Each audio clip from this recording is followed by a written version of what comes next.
Hello प्यारे बच्चों, good evening. कैसे हैं आप सभी लोग? उम्मीद करते हैं आप लोग बहुत अच्छे होंगे और बहुत ही अच्छे से आपकी पढ़ाई भी चल रही होगी। प्यारे बच्चों, आज का ये क्लास आपके लिए बहुत खास है क्योंकि आज हम लोग आपको इतिहास का 50 वैसे क्वेश्चंस को लाने वाले हैं, करवाने वाले हैं जो आपके बोर्ड एग्जाम के लिए काफी महत्वपूर्ण है। प्यारे बच्चों, आज का जो ये क्लास है आपके लिए बहुत खास है क्योंकि आज हम लोग 50 वैसे ऑब्जेक्टिव को करेंगे जो आपके एग्जाम में फंसने वाला होगा। जी हाँ, तो ये वीडियो आपके लिए बहुत महत्वपूर्ण है। आप सभी लोगों को ध्यान से देखना है, आपकी तैयारी कैसी चल रही है इसका भी अंदाजा हो जाएगा और इस वीडियो से बहुत सारे क्वेश्चंस जो आपके बोर्ड एग्जाम में देखने को मिलेगा और बोर्ड एग्जाम में किस प्रकार का क्वेश्चन पूछा जाता है उसका भी आइडिया आपको आज हो जाएगा। और हम लोग आज दोनों मीडियम में करेंगे, इंग्लिश मीडियम, हिंदी मीडियम, इसलिए आराम से क्लास को कीजिएगा, हर एक क्वेश्चन का जवाब दीजिएगा। जो क्वेश्चन नहीं बने प्लीज उसको स्क्रीनशॉट ले लीजिएगा, तभी ये वीडियो देखने का आपको फायदा होगा। ठीक है प्यारे बच्चों, आज का जो क्वेश्चन रहेगा ना वो दोनों मीडियम में रहेगा, तो आप लोग दोनों तरह के बच्चे देख सकते हैं। ठीक है,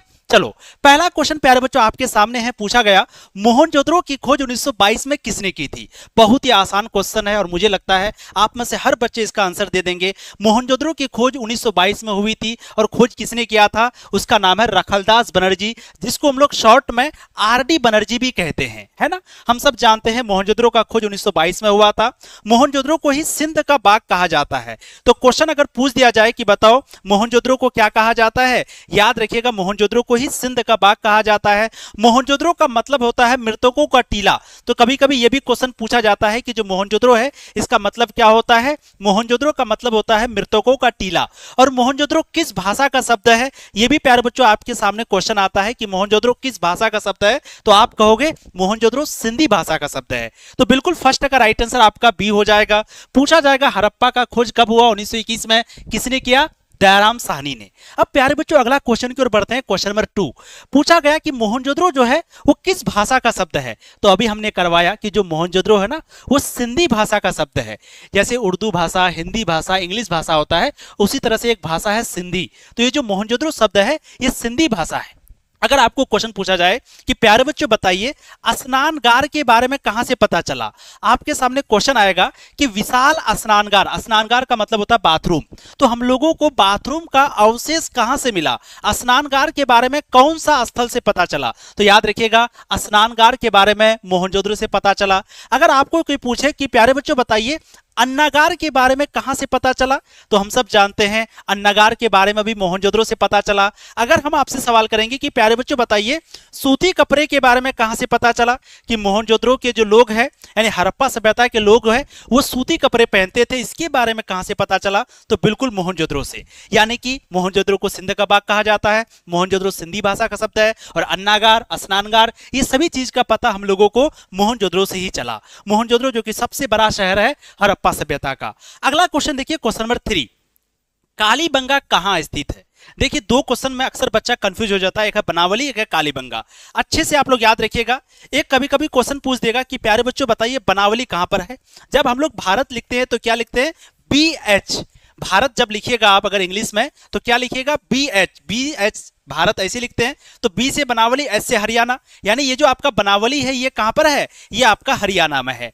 क्लियर हो गया? बनावली कहां पर है? हरियाणा में। अब कालीबंगा कहां पर है? राजस्थान में। तो बिल्कुल यहां पर राइट आंसर आपका डी हो जाएगा। लोथल कहां पर है? क्वेश्चन पूछा जाएगा कि प्यारे बच्चों बताइए लोथल कहां पर है, तो हम सब जानते हैं लोथल आपका गुजरात में है।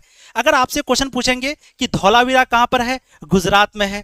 ये सारे क्वेश्चन आपके एग्जाम में पूछे जाते हैं। तो कालीबंगा आपका हो जाएगा राजस्थान में, ऑप्शन डी आपका सही हो जाएगा। अगला क्वेश्चन की ओर बढ़ते हैं। क्वेश्चन नंबर 4, सिंधु घाटी सभ्यता में हल का प्रमाण किस स्थान पर मिला?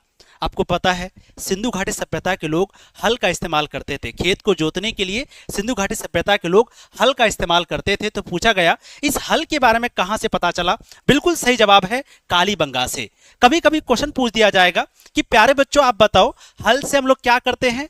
हल से खेत को जोतते हैं। हल से क्या करते हैं? हल से जुताई का काम होता है, खेत को जोता जाता है। तो पूछा गया कि हड़प्पा सभ्यता में खेत को जोता जाता था, इसके बारे में कहां से पता चला? यह भी पता चला कालीबंगा से।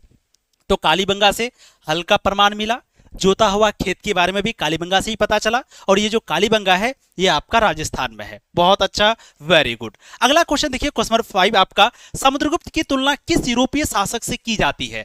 हम सब जानते हैं समुद्रगुप्त जिसको भारत का नेपोलियन कहा जाता है, समुद्रगुप्त को ही लिच्छवी दोहित्र कहा जाता है, और जो समुद्रगुप्त की तुलना है वो नेपोलियन से किया जाता है। ऑप्शन बी आपका यहां पर सही हो जाएगा। अगला क्वेश्चन देखिए, क्वेश्चन नंबर 6, अपने स्वयं के खर्चे से सुदर्शन झील की मरम्मत किसने कराई? ये भी बहुत इंपॉर्टेंट क्वेश्चन है, और इस क्वेश्चन का आंसर अक्सर बच्चे गलत देते हैं। पूछा गया कि कौन ऐसा राजा है जो कि अपना खुद का खर्चा से सुदर्शन झील को ठीक करवाया था। एक झील था जिसका नाम है सुदर्शन झील, यानी एक झरना था सुदर्शन झरना, और वो खराब हो गया था, कुछ चीजें हो गई थी, तो उसको मरम्मत किसने करवाया? तो उस राजा का नाम था स्कंदगुप्त। ऑप्शन आपका डी यहां पर एकदम सही होगा, डी ही सही है, याद रखिएगा। बहुत सारे बच्चे अलग अलग आंसर देते हैं, लेकिन इसका आंसर डी सही हो जाएगा। अगला क्वेश्चन आपको पूछा गया, पाटलिपुत्र नगर की स्थापना किस नदी के संगम पर की गई? हम सब जानते हैं पाटलिपुत्र के बारे में, थोड़ा सा आप जान लीजिए क्योंकि बहुत इंपॉर्टेंट क्वेश्चन है ना। क्वेश्चन प्यारे बच्चों पूछा जाता है, ये जल्दी से बताओ, ये जो पाटलिपुत्र है इसकी स्थापना किसने किया? तो हम सब जानते हैं पाटलिपुत्र की स्थापना उदयीन ने किया। क्या नाम था उसका? उदयीन। पूछा जाएगा जो उदयीन है ये किस वंश से था? तो हम सब जानते हैं कि ये जो उदयीन है प्यारे बच्चों ये आपका हर्यक वंश से था। ठीक, अब पूछा गया कि जो पाटलिपुत्र नगर को जो बनाया गया किस नदी के संगम पर? संगम मतलब मिलना, तो टोटल 3 नदी। एक नदी का नाम है गंगा नदी, है ना, एक नदी का नाम है गंगा नदी, एक नदी का नाम है पुनपुन नदी, है ना, गंगा नदी, पुनपुन नदी, और एक प्यारे बच्चों नदी थी कृष्णा का। यहां पर अच्छा, यहां पर क्वेश्चन और है, चलो। तो यहां पर पूछा गया कि जो पाटलिपुत्र नगर की स्थापना हुआ था वो किस नदी के संगम पर? तो याद रखिएगा गंगा नदी, सोन नदी और पुनपुन नदी। पुनपुन नदी को ही हम लोग गंडक नदी कहते हैं। तो गंगा नदी, सोन नदी, और एक आपका कौन सा नदी था? पुनपुन नदी। ठीक है, तो इन तीनों नदी के मिलने पर अच्छे से याद रखिएगा ये क्वेश्चन को, क्योंकि पूछा जाता है कि पाटलिपुत्र जो नगर है इसकी स्थापना उदयीन ने किया। उदयीन किस वंश से था? हर्यक वंश से था। उदयीन का पिताजी का नाम था अजातशत्रु, और उदयीन ने जो है पाटलिपुत्र नगर को कब बनाया? इन तीनों नदी के संगम पर, गंगा नदी, पुनपुन नदी, सोन नदी, इन तीनों नदी के संगम पर उदयीन ने क्या किया?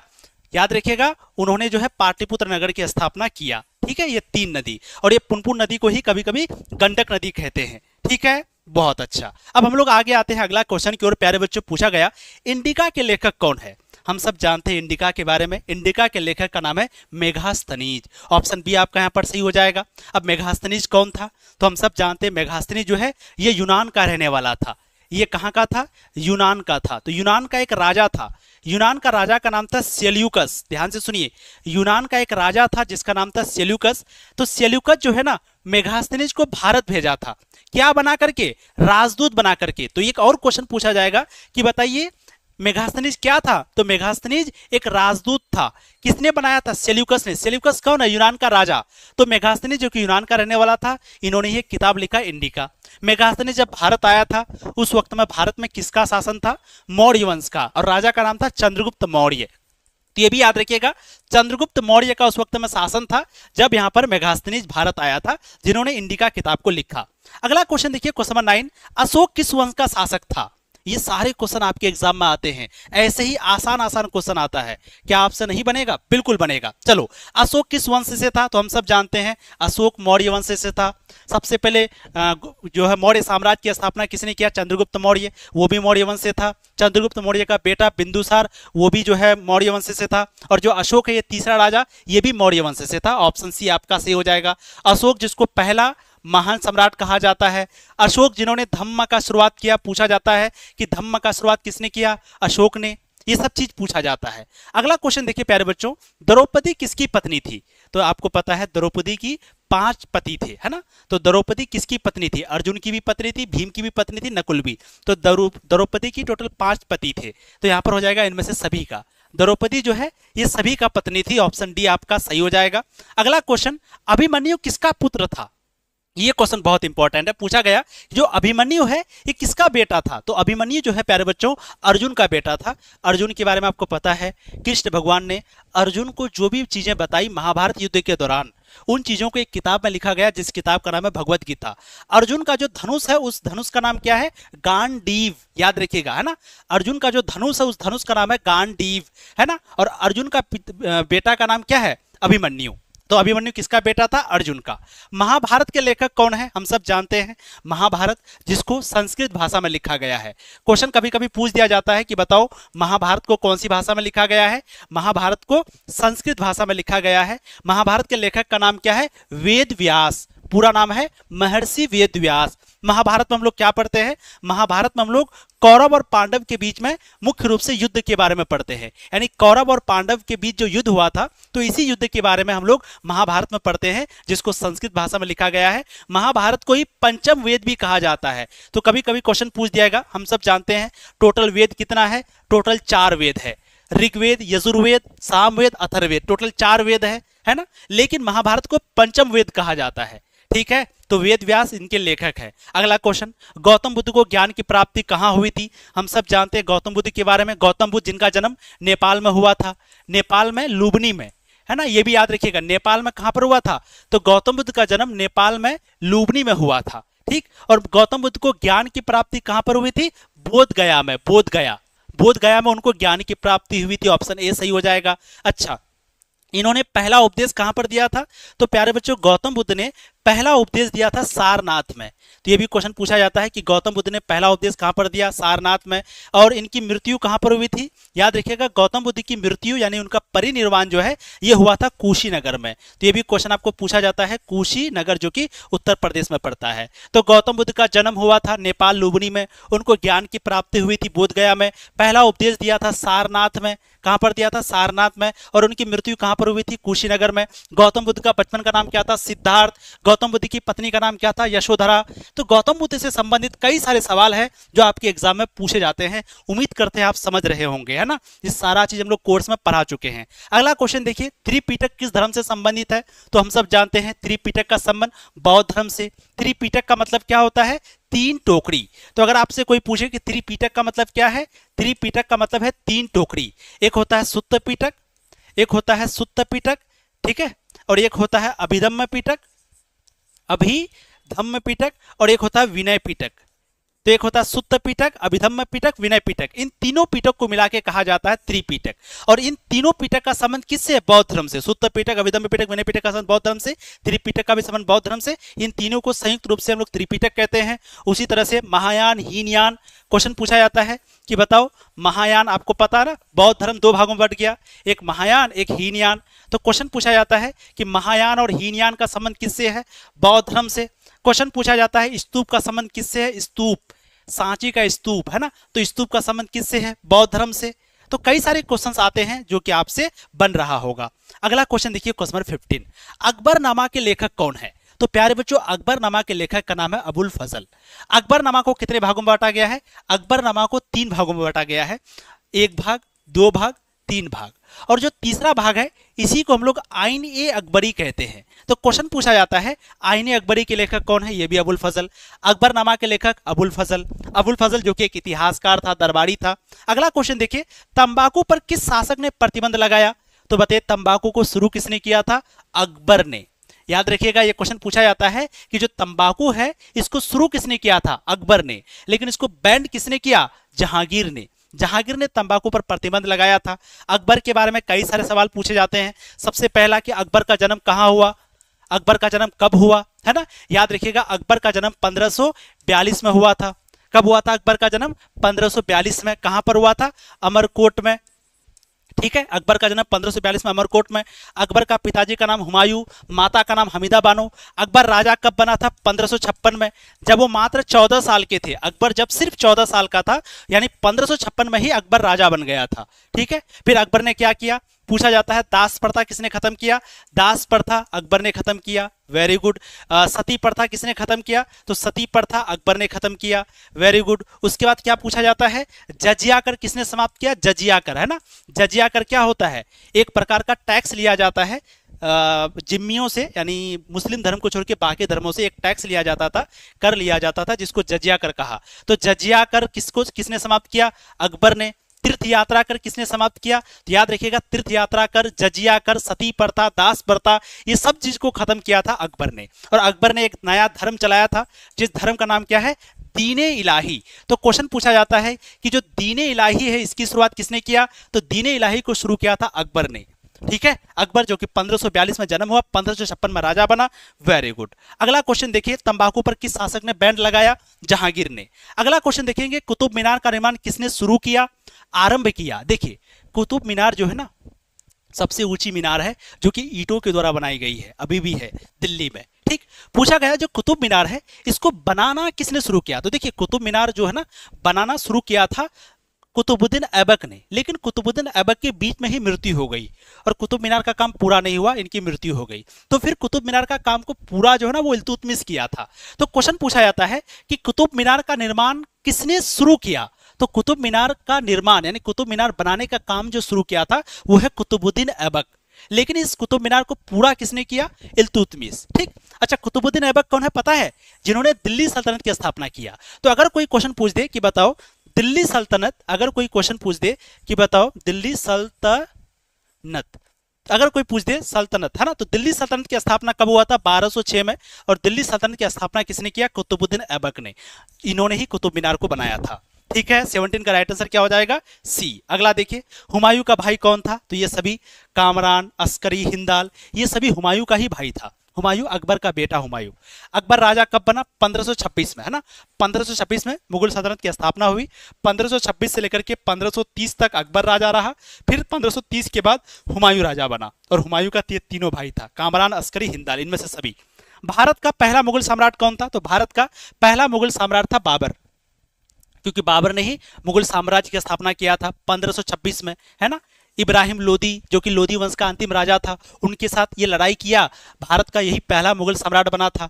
तो बाबर, जिसको पहला मुगल सम्राट कहा जाता है, मुगल साम्राज्य बाबर को। ठीक है, अगला देखिए, तुजु के बाबरी। क्वेश्चन पूछा गया कि जो तुजु के बाबरी है ये किसने लिखा? तो प्यारे बच्चों याद रखिएगा, तुजु के बाबरी ये क्या है? बाबरनामा है, यानी बाबर की आत्मकथा का नाम क्या है? तुजु के बाबरी। तो ये इसको खुद बाबर ने लिखा था।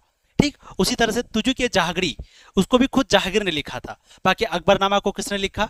याद रखिएगा, अकबरनामा के लेखक है अबुल फजल, हुमायूं नामा के लेखक है गुलबदन बेगम, तुजु के बाबरी के लेखक है खुद बाबर, तुजु के जहांगीर के लेखक है खुद क्या नाम है? जहांगीर। और एक और पढ़ते हैं हम लोग बादशाह नामा, बादशाह नामा के लेखक है अब्दुल हमीद लाहौरी। ये सब आपका आएगा आगे जब हम चैप्टर पढ़ाएंगे। फिलहाल यहाँ पर 20 का राइट आंसर क्या हो जाएगा? ए हो जाएगा, ऑप्शन ए बाबर। अगला देखिए, दीन इलाही किससे संबंधित है? हम सब जानते हैं दीन इलाही धर्म को शुरू किया था अकबर ने। ठीक है, क्या आप लोगों से बन रहा है क्वेश्चन?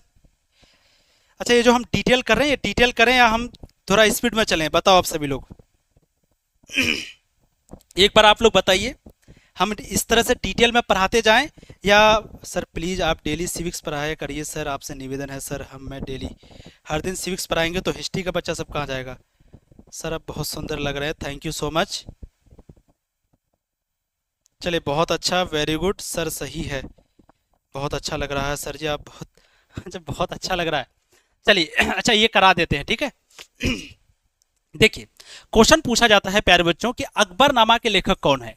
यहां से एक क्वेश्चन हर बार आता है ना, क्वेश्चन पूछेगा कि बताओ अकबरनामा के लेखक कौन है, तो आप कहोगे अबुल फजल। क्या नाम है उसका? अबुल फजल। ठीक है, उसके बाद पूछा जाएगा बादशाह नामा के लेखक कौन है? बादशाह नामा, है ना, बादशाह नामा। तो बादशाह नामा के लेखक है अब्दुल हमीद लाहौरी। तो हम लोग यहाँ लिख देते हैं लाहौरी, लाहौरी, है ना, अब्दुल हमीद लाहौरी पूरा नाम है। उसके बाद क्वेश्चन पूछा जाता है कि बाबरनामा को किसने लिखा? बाबरनामा को ही तुझे के बाबरी कहते हैं, है ना, बाबरनामा। तो बाबरनामा को खुद बाबर ने लिखा है, बाबरनामा को ही तुजु के बाबरी कहते हैं। अच्छा, उसके बाद पूछा जाएगा जहांगीरनामा को किसने लिखा? जहांगीरनामा को ही प्यारे बच्चों तुजु के जहांगीरी कहते हैं। तो जहांगीरनामा को किसने लिखा? खुद जहांगीर ने, खुद जहांगीर ने। ठीक है, उसके बाद पूछा जाता है कि हुमायूं नामा को किसने लिखा? हुमायूं नामा, जल्दी से बताओ हुमायूं नामा को किसने लिखा? तो हम सब जानते हैं हुमायूं नामा को लिखा था गुलबदन बेगम ने, जो कि इसकी बहन थी, गुलबदन बेगम, है ना।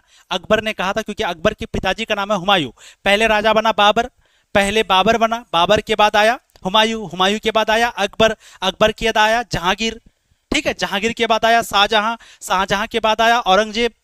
इस तरह से मुगल सल्तनत का राजा बना। ठीक, तो हुमायूं नामा के लेखक कौन है? गुलबदन बेगम। अब अगला क्वेश्चन हम लोग देखते हैं, दीन इलाही किससे संबंधित है? जो दीन इलाही धर्म है इसको किसने चलाया था? अकबर ने। दीन इलाही धर्म की शुरुआत कब हुई? 1582 में। तो 1582 में दीन इलाही की शुरुआत हुई और इसको शुरू किसने किया था? अकबर ने। विजयनगर साम्राज्य की स्थापना कब हुई थी? विजयनगर साम्राज्य, बहुत इंपॉर्टेंट चैप्टर है। विजयनगर साम्राज्य की स्थापना 1336 में हुआ था। किसने किया था? दो भाई ने मिलकर के किया था। वो दोनों भाई का नाम क्या है? एक भाई का नाम है हरिहर। याद रखिएगा, विजयनगर साम्राज्य का स्थापना दो भाई ने मिलकर किया था। एक का नाम है हरिहर और एक भाई का नाम है बुक्का। एक भाई का नाम है बुक्का। इन दोनों ने मिलकर के 1336 में क्या किया था? विजयनगर साम्राज्य की स्थापना किया था। हरिहर तथा बुक्का ये दोनों भाई थे। हरिहर बड़ा भाई, बुक्का छोटा भाई। और याद रखिएगा, ये दोनों किस वंश से थे? संगम वंश से थे। संगम वंश। क्वेश्चन पूछा जाएगा, विजयनगर साम्राज्य में टोटल कितना वंश था? जल्दी से बताओ, विजयनगर साम्राज्य में टोटल कितना वंश था? 4 वंश था। 4 वंश। कैसे याद रखेंगे? SSTA। विजयनगर साम्राज्य में टोटल कितना वंश था? 4 वंश। एक है 4 राजवंश था। याद रखने का ट्रिक क्या है? SSTA। एस से होता है संगम वंश। एस से क्या होता है? संगम वंश। फिर एस से क्या होता है? सालू वंश। सालू सालू सालू बोलना, ठीक है। टी से होता है तुलु वंश। टी से क्या होता है? तुलु वंश। और ए से क्या होता है? आरवीडू वंश। आरवीडू। तो इस तरह से पूछा जाएगा, हरिहर तथा बुक्का 1336 में विजयनगर साम्राज्य की स्थापना किया। और हरिहर तथा बुक्का किस वंश से था? संगम वंश। विजयनगर साम्राज्य में टोटल कितना वंश था? 4 राजवंश। एक है संगम वंश, एस से संगम, एस से सालू, टी से तुलु, ए से आरवीडू। इस तरह से 4 वंश था विजयनगर साम्राज्य में। क्लियर हो गया? अच्छा, हरिहर तथा बुक्का ये दोनों भाई थे। तो पूछा जाएगा कभी कभी कि बड़ा भाई कौन है? हरिहर, ठीक है। अच्छा, विजयनगर साम्राज्य कौन सी भारत में था? दक्षिण भारत में। विजयनगर साम्राज्य किधर था? उत्तर में कि दक्षिण में? तो विजयनगर साम्राज्य आपका दक्षिण की तरफ था। विजयनगर साम्राज्य एक हिंदू साम्राज्य था, ठीक है। बहुत अच्छा। अगला क्वेश्चन की ओर बढ़ते हैं। तो विजयनगर साम्राज्य की स्थापना 1336 में हुई थी। विरूपाक्ष मंदिर कहां पर है? तो हम सब जानते हैं, विरूपाक्ष मंदिर हम्पी में है। हम्पी क्या है? विजयनगर साम्राज्य की राजधानी। तो कभी कभी क्वेश्चन पूछ दिया जाता है कि बताओ विजयनगर साम्राज्य की राजधानी कहां है? हम्पी में। हम्पी की खोज कब हुई थी? 1800 में। 1800 में। डेट भी याद रखिएगा। अगला क्वेश्चन, विजयनगर के शासक अपने आप को क्या कहते थे? तो याद रखिएगा, विजयनगर के जो शासक होते थे ना, विजयनगर के राजा यानी विजयनगर के शासक, इसको कहा जाता था राय। देखिए, ये वाला क्वेश्चन हम करवाए थे ना आप लोगों को, जो कोर्स में जुड़े हुए हैं उनको करवाए थे। तो विजयनगर के जो राजा है इसको राय कहा जाता है। और जो सेना के प्रमुख होता है ना, सेना के प्रमुख, सेना प्रमुख, ठीक है। पूछा जाएगा कि विजयनगर के शासक को क्या कहा जाता है? राय। राय कहा जाता है या रायस कहा जाता है, ठीक है। और विजयनगर के जो सेना प्रमुख है प्यारे बच्चों, इसको क्या कहा जाता है? तो सेना प्रमुख को कहा जाता है नायक। सेना प्रमुख को क्या कहा जाता है? नायक। तो यहां से भी ऑब्जेक्टिव आपका क्वेश्चन बनता है। आगे देखिए, तो विजयनगर के शासक अपने आप को क्या कहते थे? राय कहते थे। राय, ऑप्शन ए। विष्णु को अपना पति कौन मानती थी? तो हम लोग मुख्य रूप से 3 महिला के बारे में पढ़ते हैं। हम लोग मुख्य रूप से 3 महिला के बारे में पढ़ते हैं। एक महिला का नाम है अंडाल। देखिए, यहां से भी क्वेश्चन आता है। एक महिला का नाम है कराईकल अम्मारियार। पूरा नाम लिख देते हैं, कराईकल अम्मारियार। ये नाम है, एक महिला का नाम है, समझ गए? अम्मारियार, अम्मारियार। चलिए, तो एक है प्यारे बच्चों अंडाल, एक महिला का नाम है अंडाल, एक महिला का नाम है कराईकल अम्मारियार, और एक महिला है प्यारे बच्चों जिसका नाम है मीरा। ये तीनों जो है ना संत थी, महिला संत, ठीक। अब क्वेश्चन पूछा गया, अंडाल किसकी भक्त थी? याद रखिएगा, अंडाल विष्णु भगवान की भक्त थी। यानी अंडाल जो है वो कहती थी कि हम विष्णु भगवान की प्रेमिका हैं। उसी तरह से कराईकल अम्मारियार ये किसकी प्रेमिका थी? यानी ये किसकी भक्त थी? याद रखिएगा, ये शिव भगवान की भक्त थे, शिव, ठीक है। उसके बाद मीरा, मीरा किसकी भक्त थी? कृष्ण। मीरा कृष्ण भगवान की भक्त थी। मीरा कहती थी कि हम कृष्ण की प्रेमिका हैं। अंडाल और कराईकल ये दोनों दक्षिण भारत से थी। याद रखिएगा, अंडाल और कराईकल ये दोनों कहां से थी? दक्षिण भारत से। और मीरा जो है ये थी उत्तर भारत से, ठीक है। अंडाल विष्णु भगवान की, कराईकल अम्मारियार शिव भगवान की, और मीरा कृष्ण भगवान की भक्त थी। याद रखिएगा, विष्णु भगवान की जो भक्त होता है उसको कहा जाता है अलवार। उसको क्या कहा जाता है? अलवार संत, ठीक है। और जो शिव भगवान का भक्त रहता है उसको कहा जाता है नयनार संत। तो पूछा जाएगा नयनार संत कौन? जो शिव भगवान की भक्त है। अलवार संत कौन? जो विष्णु भगवान की भक्त है। Very good. तो यहां पर क्या पूछा? विष्णु को अपना पति कौन मानती थी? तो कौन मानती थी विष्णु को अपना पति? अंडाल। मीरा किसको मानती थी? कृष्ण भगवान को। कराईकल किसको मानती थी? शिव भगवान को। अगला देखिए प्यारे बच्चों, रामानंद के शिष्य कौन थे? तो रामानंद कौन है? भक्ति आंदोलन की शुरुआत उत्तर भारत में किसने किया? याद रखिएगा, भक्ति आंदोलन की शुरुआत उत्तर भारत में रामानंद ने किया। और रामानंद के शिष्य का नाम क्या था? रैदास, कबीर, धन्ना पीपा। ये सभी रामानंद के ही शिष्य थे। ऑप्शन डी आपका सही हो जाएगा। निजामुद्दीन औलिया की दरगाह कहां पर है? तो हम सब जानते हैं निजामुद्दीन औलिया, इनकी दरगाह दिल्ली में है। निजामुद्दीन औलिया की मजार दिल्ली में है। और मोइनुद्दीन चिश्ती इनकी दरगाह कहां पर है? अजमेर में। तो शेख मोइनुद्दीन चिश्ती इनकी दरगाह कहां पर है? अजमेर में। कोई क्वेश्चन पूछेगा कि चिश्ती संप्रदाय यानी चिश्ती सिलसिला की शुरुआत किसने किया? शेख मोइनुद्दीन चिश्ती ने। ठीक है। और एक है शेख सलीम चिश्ती, इनकी दरगाह आगरा में है, फतेहपुर सीकरी में। यहां पर पूछा निजामुद्दीन औलिया, तो निजामुद्दीन औलिया की दरगाह दिल्ली में। अगला क्वेश्चन, इब्न बतूता किस देश का यात्री था? हम सब जानते हैं इब्न बतूता जो कि मोरक्को का रहने वाला था। तो इब्न बतूता किस देश का यात्री था? मोरक्को का। इब्न बतूता ने एक किताब लिखा, किताब का नाम क्या है? रिहला। रिहला को कौन सी भाषा में लिखा गया? अरबी भाषा में। तो रिहला जो किताब है इसको कौन सी भाषा में लिखा? अरबी भाषा में। और इब्न बतूता मोरक्को का रहने वाला था। अगला क्वेश्चन, किताबुर रहला में किसका यात्रा वृत्तांत है? वही क्वेश्चन घुमा के पूछा। किताबुर रहला किनके द्वारा लिखा गया? Ibn Battuta. तो इब्न बतूता का ही यात्रा वृत्तांत होगा ना किताबुर रहला में। यात्रा वृत्तांत मतलब आज के दिन हम लोग घूमने जाते हैं तो हम लोग ऐसे फोटो लेते हैं, ऐसे फोटो लेते हैं ना, हम लोग घूमने जाते हैं तो उस समय के लोग जो घूमने जाते थे तो उस समय तो कैमरा मोबाइल नहीं था, तो वो लोग क्या करते थे? सब कुछ लिखते थे। तो यात्रा वृत्तांत मतलब सफर के दौरान जो उन्होंने लिखा। तो जो इब्न बतूता है ना, ये सफर के दौरान एक किताब लिखा जिस किताब का नाम रखा रिहला।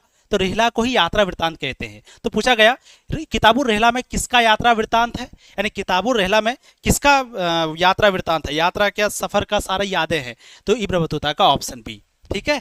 और इब्न बतूता मोरक्को का रहने वाला था। अगला क्वेश्चन, इब्न बतूता किसके शासनकाल में भारत आया था?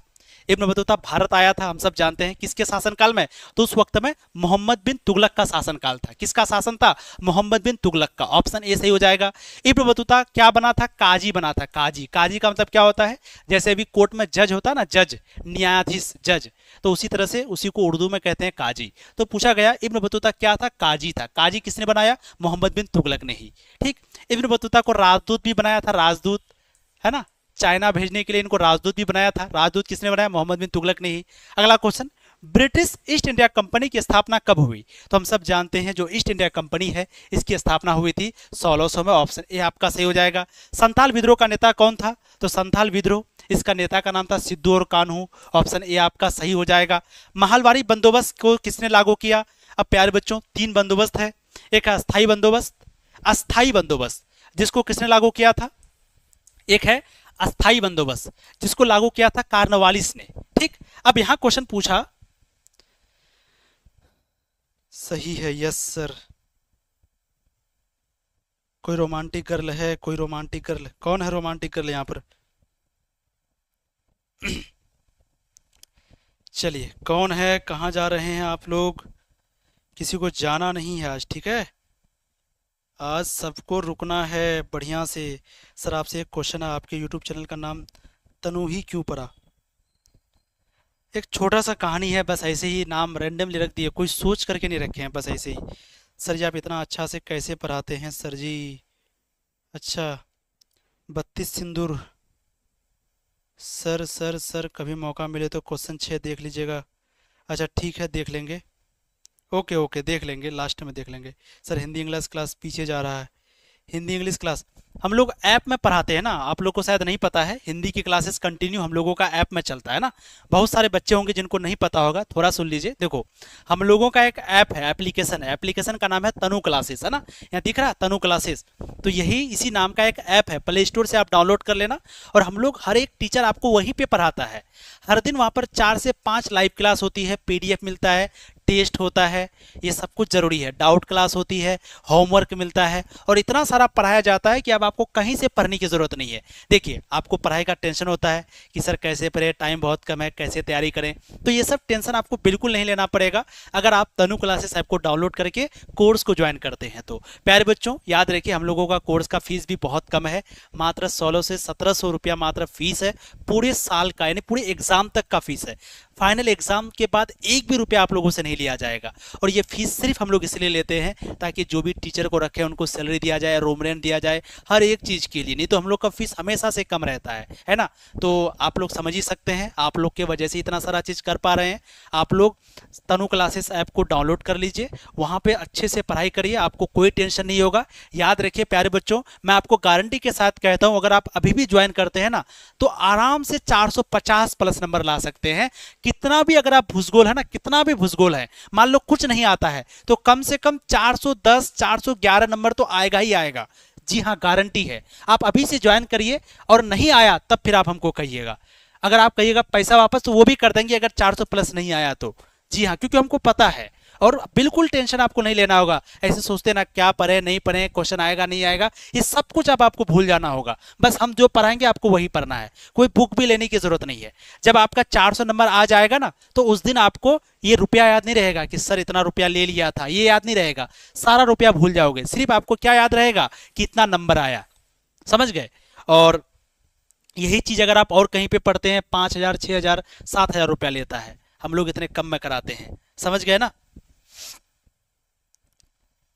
देखिए हम लोग जो फीस रखे हैं मिनिमम रखे हैं प्यारे बच्चों, इतना रखे हैं कि आप लोगों को अच्छे से हो जाए, सारी चीज़ें मैनेज हो जाए, जितने भी टीचर हैं सब अच्छे से। क्योंकि देखो जितने भी टीचर हैं वो बहुत अच्छे अच्छे टीचर है ना, आपको दिख नहीं रहा होगा लेकिन सारे एक से एक बढ़िया टीचर है। तो आराम से आप ज्वाइन करके बढ़िया से पढ़ सकते हैं।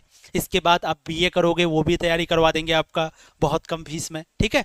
चलिए अब फिलहाल यहाँ पर आते हैं अगला क्वेश्चन। तो तनु क्लासेस ऐप को प्ले स्टोर से डाउनलोड करना है, लास्ट में आपको बता देंगे। ये पीडीएफ आपको फ्री वहीं मिलेगा, याद रखिएगा। आप लोग कह रहे थे ना कि सर ये पीडीएफ फ्री कहां पर मिलेगा, तो तनु क्लासेस ऐप में ही, तनु क्लासेस ऐप में फ्री नोट्स लिखा हुआ रहेगा। तनु क्लासेस ऐप डाउनलोड करना, वहां पर लिखा हुआ रहेगा फ्री नोट्स, ठीक है। तो वहीं पे आपको ये पीडीएफ भी मिलेगा, बिल्कुल ओके। चलो अब आगे बढ़ते हैं, अगला क्वेश्चन। तो महलवारी बंदोबस्त किसने लागू किया प्यारे बच्चों? 33 का एकदम सही जवाब दे रहे हैं, राइट आंसर हो जाएगा मार्टिन बर्ड, ऑप्शन ए आपका सही हो जाएगा, ठीक है। अगला देखो, उलगुलान विद्रोह का नेता कौन था? उलगुलान विद्रोह, एक विद्रोह जैसे संताल विद्रोह का नेता था सिद्धू और कान्हो। संताल विद्रोह को किसने शुरू किया? सिद्धू और कान्हो को। तो उसी तरह से एक विद्रोह था उलगुलान विद्रोह, इस विद्रोह को किसने शुरू किया? उसका नाम था बिरसा मुंडा, ऑप्शन डी। और मुंडा विद्रोह को किसने शुरू किया था? मुंडा विद्रोह को भी बिरसा मुंडा ने ही किया था। अगला क्वेश्चन, दामिनी को क्या है? तो दामिनी को प्यारे बच्चों एक भूभाग है। ये सब क्वेश्चन आपका 13-14 चैप्टर में आता है, ये आपका 11वां चैप्टर का क्वेश्चन है। तो अगर 11वां चैप्टर नहीं पढ़े होंगे तो नहीं बन रहा होगा, लेकिन घबराना नहीं है, याद रखिएगा दामिनी को क्या है? भूभाग है। बिहार में 1857 के विद्रोह का नेता कौन था? तो हम सब जानते हैं 1857 की क्रांति के बारे में, बहुत इंपॉर्टेंट है, क्या क्या पूछा जाता है, ध्यान से सुनिए। पहला सवाल, 1857 की जो क्रांति है प्यारे बच्चों वो कहां शुरू हुई? मेरठ से शुरू हुई, मेरठ से। कहां शुरू हुई? मेरठ से। शुरू किसने किया था? सिपाहियों ने शुरू किया था, सिपाहियों ने, सिपाहियों ने। इसका तत्कालिक कारण क्या है? यानी पूछा जाता है कि 1857 की क्रांति जो शुरू हुआ इसका तत्कालिक कारण क्या है? तो याद रखिएगा चर्बी वाला कारतूस, यानी कि अंग्रेज जो है ना एक तरह का कारतूस बनाता था। कारतूस का मतलब समझिए गोली, ठीक है, गोली, बंदूक में जो गोली डाला जाता है। तो अंग्रेज जो है ना वो कारतूस बनाता था। तो ऐसा अफवाह उड़ा कि जो चर्बी वाला कारतूस है ना ये गाय और सुअर की चर्बी को मिला करके बनाया गया है। और अब देखो अगर सुअर का चर्बी से बनाएगा तो मुस्लिम लोगों के लिए खराब है, और गाय का चर्बी से अगर बनाएगा तो हिंदू के लिए अपमानजनक की बात है। भाई गाय का चर्बी तुम कैसे लगा सकते हो, उसका चर्बी से कैसे बना सकते हो? तो इसीलिए सिपाहियों ने प्यारे बच्चों विद्रोह कर दिया। क्यों? क्योंकि उन्होंने चर्बी वाला कारतूस का इस्तेमाल किया था, चर्बी का इस्तेमाल किया था, गाय और सुअर की चर्बी का, ठीक है। तो 1857 की क्रांति मेरठ से शुरू हुआ, चर्बी वाला कारतूस तत्कालिक कारण था, सिपाहियों ने किया। अच्छा, 1857 की क्रांति शुरू कब होने वाला था? 31 मई को, 31 मई 1857 को यह क्रांति शुरू होने वाला था। लेकिन हम लोगों में तो सब्र है ही नहीं, पैसेंस तो है ही नहीं, धैर्य तो है, धीरज तो है ही नहीं, इस 10 मई को ही यह क्रांति शुरू हो गया।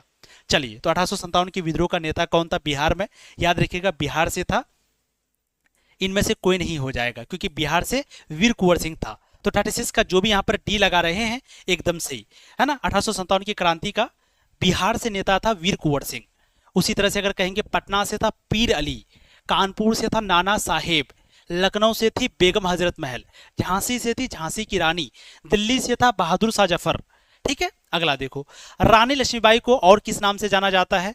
तो रानी लक्ष्मीबाई को छबीली भी कहा जाता है, मनु भी कहा जाता है, मणिकर्णिका भी कहा जाता है। ऑप्शन डी आपका सही हो जाएगा। अगला क्वेश्चन देखिए, 1857 की विद्रोह को किसने प्रथम भारतीय स्वतंत्रता संग्राम कहा? बताइए, 1857 की क्रांति को किसने प्रथम भारतीय स्वतंत्रता संग्राम कहा? बिल्कुल प्यारे बच्चों 38 का सही जवाब आप लोग दे रहे हैं, वीडी सावरकर ने। तो वीडी सावरकर ने प्रथम स्वतंत्रता संग्राम कहा था 1857 की क्रांति को। 1857 की क्रांति कब शुरू हुई? 10 मई को। कब शुरू होने वाला था? 31 मई को। कलकत्ता में अंग्रेजों के किला का नाम क्या था? तो कलकत्ता में अंग्रेजों का किला था, अंग्रेजों का एक बिल्डिंग था, उस बिल्डिंग का नाम था फोर्ट विलियम, ठीक है। 40 का राइट आंसर जो भी सी लगा रहे हैं उसका एकदम सही है। भारत की राजधानी पहले कलकत्ता थी, बाद में दिल्ली कर दी गई। कब की गई थी? 1911 में, ठीक है, तो यहाँ पर डेट नहीं है तो राइट आंसर लगा देंगे डी, क्योंकि भारत की राजधानी पहले कलकत्ता थी, बाद में दिल्ली कर दी गई। तो पूछा गया कब स्थानांतरित किया गया, कब ऐसा किया गया, 1911 में किया गया था। ठीक है, तो यहाँ पर राइट आंसर डी हो जाएगा।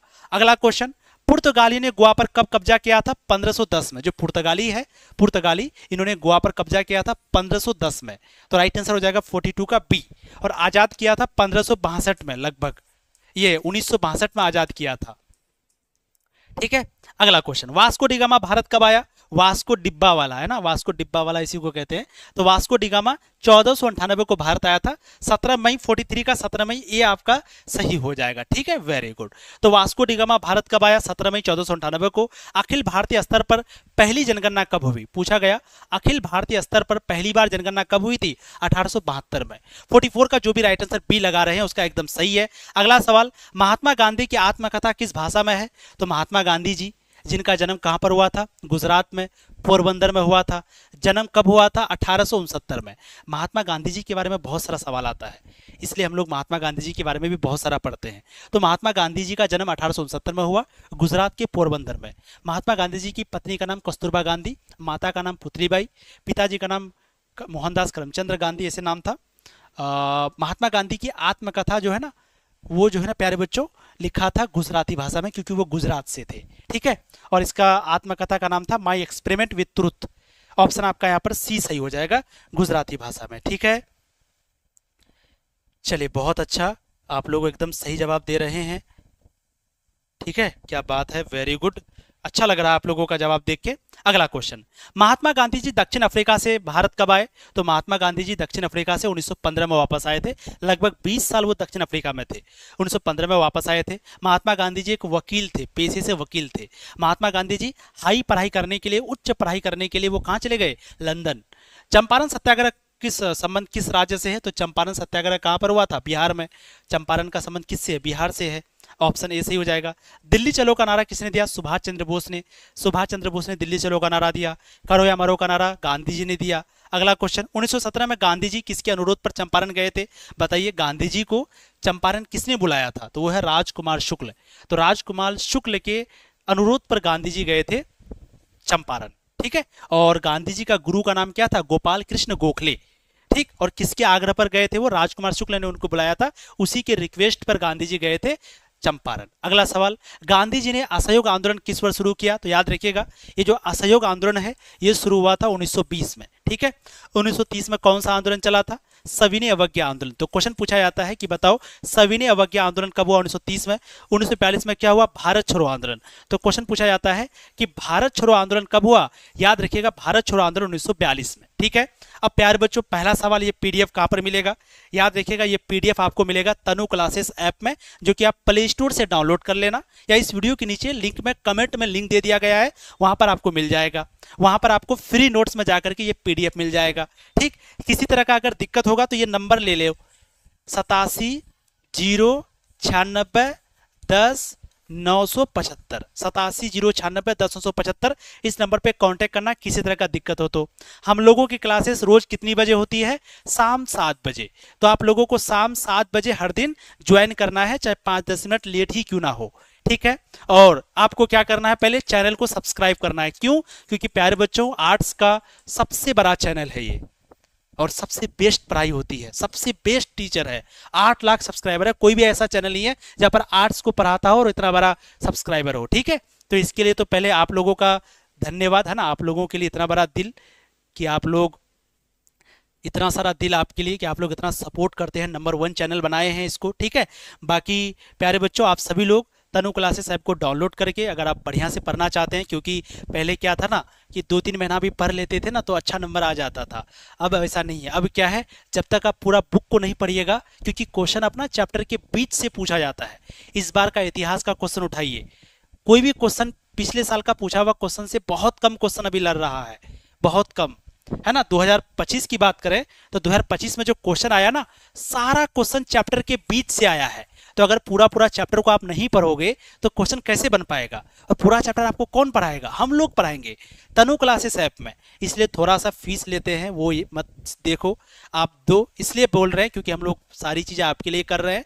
लेकिन यकीन मानिए आपका 450, 430, 420 आराम से इतना नंबर आ जाएगा। ठीक है, 400 से नीचे तो किसी का नहीं आएगा, जो बहुत भुसगोल है उसका भी नहीं आएगा। लेकिन अभी से तैयारी करोगे और हम लोगों की बात मानोगे तो। इसलिए आप तनु क्लासेस ऐप को प्ले स्टोर से डाउनलोड कर लीजिए, वहां पर सफलता बैच है उसको ज्वाइन कर लीजिए, आराम से ज्वाइन कर लीजिए, बढ़िया से तैयारी हो जाएगा, बढ़िया नंबर आपका आ जाएगा। ठीक है, तो जल्दी से आप सभी बताइए कितना आपका नंबर आया।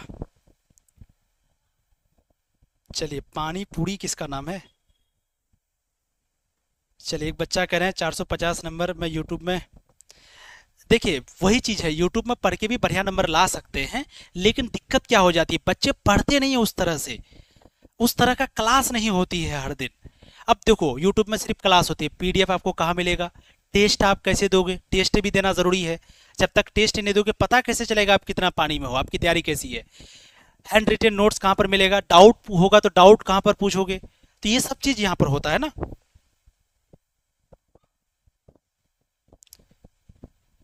सर जी तेज है, हम लोग के टाइम टी शर्ट नहीं लगाए थे। ये टी शर्ट कल ही बनाए हैं, कोई भी चीज़ देर लगता है ना, तो टी शर्ट फाइनली कल आपका बना है, कल की बन के तैयार हुआ है। अब क्या करोगे समय के साथ। सर बुरा मत मानना, आप हिस्ट्री किंग हैं। अच्छा सर, हम क्लास ले लिए हैं, आदर्श कुमार। चलिए बहुत अच्छा, चलिए बहुत अच्छा जी। नेट इशू हो जाता है तो चैट नहीं, नेट इशू तो यहाँ नहीं होता जी, ये सब प्रॉब्लम तो सॉल्व कर दिए हैं।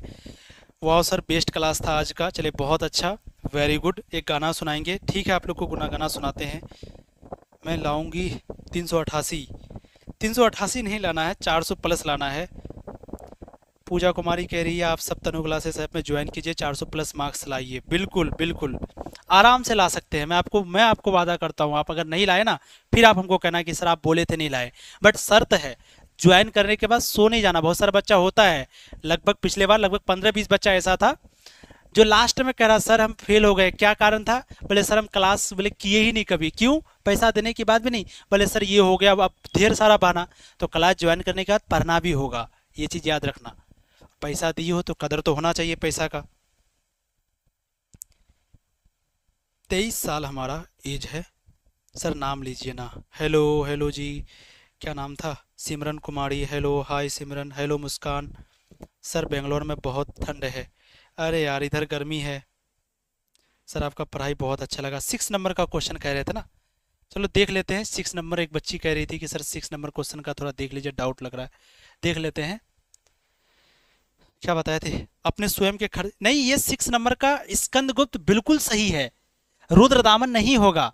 पहले हम भी रुद्रदामन ही बताते थे, लेकिन हमने एनसीईआरटी को पढ़ा तो भाई इसका आंसर स्कंदगुप्त है।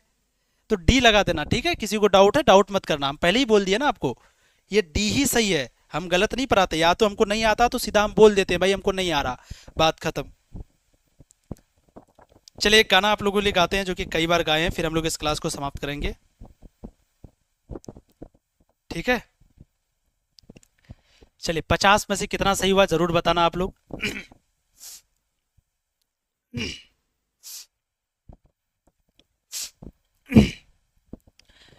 क्या उस गली में कभी तेरा जाना हुआ, जहां से जमाने को गुजरे जमाना हुआ। मेरा समय तो वहीं पे है ठहरा हुआ, बताऊं तुम्हें क्या मेरे साथ क्या क्या हुआ। ऐसे ही है ना?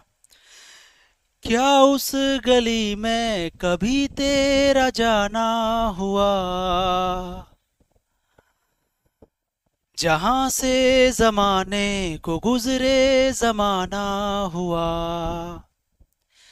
मेरा समय तो वहीं पे है ठहरा हुआ, बताऊं तुम्हें क्या मेरे साथ क्या क्या हुआ।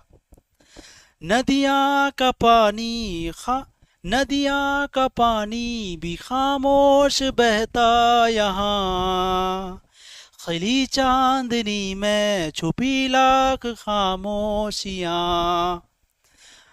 बारिश की बूंदों की होती कहाँ है जुबां, सुलगते दिलों में है खामोश उठता धुआं। ठीक है, बस इतना ही। बहुत बढ़िया गाते हैं सर। यार कोई इतना अच्छा कैसे हो सकता है।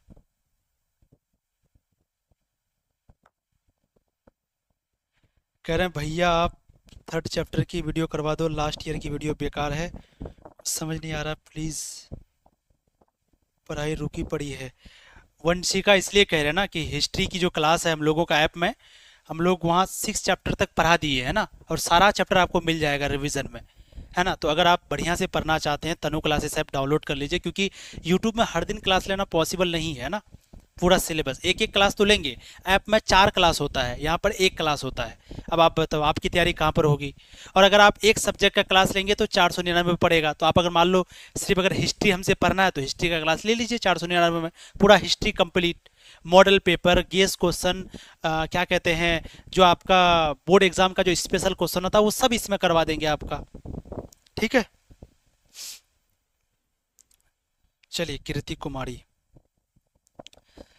चल नई शुरुआत कर, भूल के जो हो गया, हाथ पे यूं हाथ क्या रखना। चल नई शुरुआत कर, भूल के जो हो गया, हाथ पे यूं हाथ क्या रखना।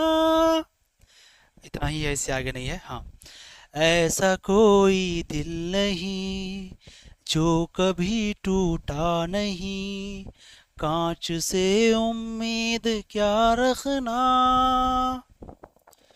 हो गया, बस 2-3 लाइन ही हमको आता है। चलिए, तो उम्मीद करते हैं आप सभी लोग वीडियो को लाइक कर दिए होंगे। सोशियोलॉजी बहुत जल्द स्टार्ट होगा। सर हम 50 में 50 आया है सर जी, आप बहुत अच्छा पढ़ाते हैं। चलिए, सॉन्ग अच्छा लग रहा है। तो 50 में 50 आया, इसका मतलब ये हुआ कि आप ऐप में पढ़ते हैं ना। सर मुझे डर लग रहा है सर जी एग्ज़ाम को लेकर। डरना नहीं है संतोष, डर के क्या मिलेगा ना, अच्छे से पढ़ना है, बढ़िया से पढ़ना है। सर अरिजीत सिंह के पास आप ही हैं। कृति सर आप मेरे फेवरेट सर हो। थैंक यू, दिल खुश हो गया, सुंदर गाना आज पहली बार सुनने को मिला। चलिए, थैंक यू सो मच प्यारे बच्चों, मिलेंगे फिर अगली क्लास में। ऐसे ही पढ़ाई करते रहें, ऐसे ही पढ़ाई करते रहें, हंसते रहें, मुस्कुराते रहें, और अपने माँ बाप का नाम रोशन करें। दिन दुगनी रात चौगुनी मेहनत करें, ठीक है। यही हम कामना करते हैं आपसे, यही उम्मीद करते हैं, यही हमारी दुआ है आपके लिए, ठीक है। Thank you so much, bye bye. Channel को सब्सक्राइब कर लीजिएगा, वीडियो को लाइक कर दीजिएगा। Thank you so much. जाते जाते स्टेटस लगा देना, ठीक है। तो बाय बाय प्यारे बच्चों।